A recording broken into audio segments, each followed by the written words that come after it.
രാജ്യമാകെ BSNL 4G സേവനം. കേരളത്തിൽ 28 ലക്ഷം ഉപഭോക്താക്കൾക്ക് ഗുണം.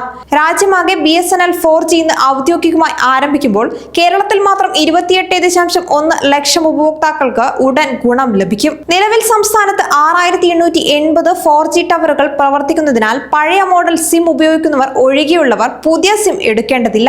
എന്നാൽ BSNL 5G സ്പെക്ട്രം ലഭിച്ചാലുടൻ അതിലേക്ക് എളുപ്പം മാറാനും കഴിയും. BSNLന്റെ സാധാരണ ടവറുകൾക്ക് പുറമെ കേന്ദ്ര സർക്കാരിന്റെ ഡിജിറ്റൽ ഭാരത് നിധിയിലെ പണം ഉപയോഗിച്ച് കേരളത്തിൽ കണക്ടിവിറ്റി തീർത്തും കുറഞ്ഞ വിദൂര ഗ്രാമങ്ങളിൽ 317 മുതൽ 4G ടവറുകളും സേവനം നൽകി തുടങ്ങി. 502 ഗ്രാമങ്ങളിലായി ഇവയിൽ മാത്രം ഉപഭോക്താക്കൾ 7889 പേരാണ്. ഭാവിയിൽ കൂടുതൽ ടവറുകൾ വരും. സംസ്ഥാനത്ത് ആകെ 87.89 ലക്ഷം ഉപഭോക്താക്കൾ ഉള്ളപ്പോൾ രാജ്യതലത്തിൽ 92,633 BSNL ടവറുകളും ജിയോയും എയർടെലും ചേർന്ന് സ്ഥാപിച്ച 4,723 ടവറുകളും ഉൾപ്പെടെ 97,356 4G ടവറുകളുടെ ഉദ്ഘാടനം പ്രധാനമന്ത്രി നരേന്ദ്രമോദി ഒഡീഷയിൽ നിർവഹിച്ചു.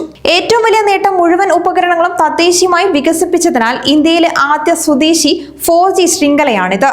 ഫിൻലാൻഡ്, സ്വീഡൻ, ദക്ഷിണ കൊറിയ, ചൈന എന്നിവയ്ക്ക് ശേഷം സ്വന്തം ടെലികോ ഉപകരണ സാങ്കേതിക വിദ്യ കൈവശം വെച്ച 5ാമത്തെ രാജ്യമായി ഇന്ത്യ മാറിയതും